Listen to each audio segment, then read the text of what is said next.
All right, folks, welcome back to the Global Intel Channel. I want to talk today about what a war in the North would look like should it get started between Israel and Hezbollah. So I've done some talks on this.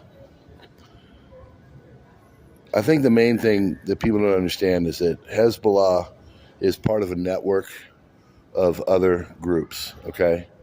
They're part of Hamas. They're part of Iraq. They're part of Syria with the militias there.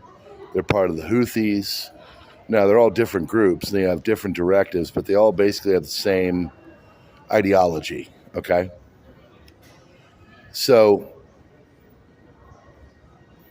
Hamas in the South has been getting pretty much pushed out. Like Hagari said the other day, you're never going to get rid of them completely. They are a mentality. They're an ideology. It's a mind thing. It's not, you're never going to not have them around. Someone will always pick up the baton and keep moving. So Hezbollah is another form of that baton.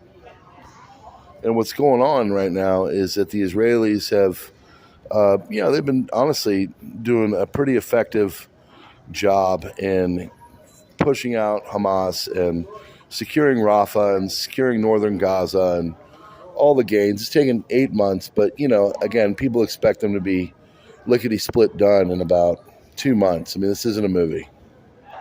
Urban warfare is extremely brutal. It's dangerous, and all kinds of crazy things can happen.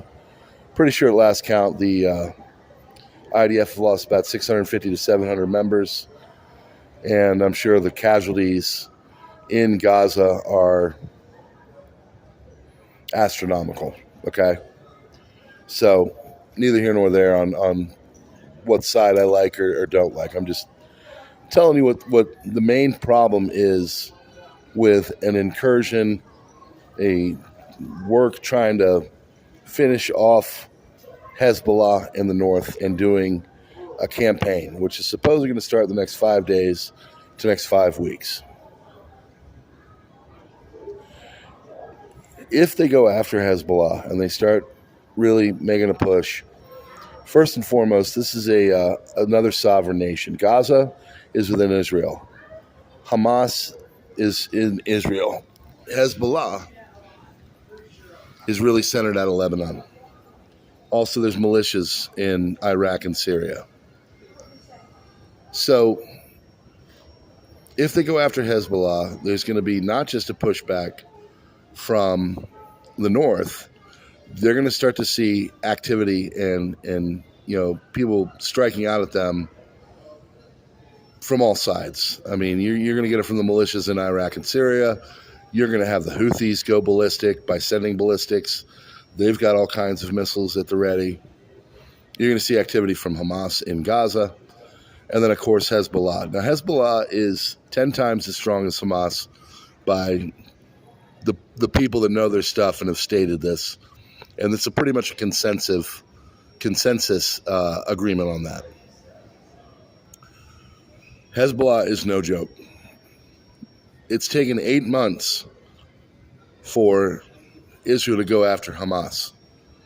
They've had pretty good pushback on them, but still, a lot is left to be desired. So take that and then put in Hezbollah. It's not going to be easy. It's going to be brutal. Air campaign's going to have to be just overwhelming, and when nobody's waiting for it. I'm talking 4 o'clock in the morning. July 5th is the next new moon or moon phase where there's, it's darkness.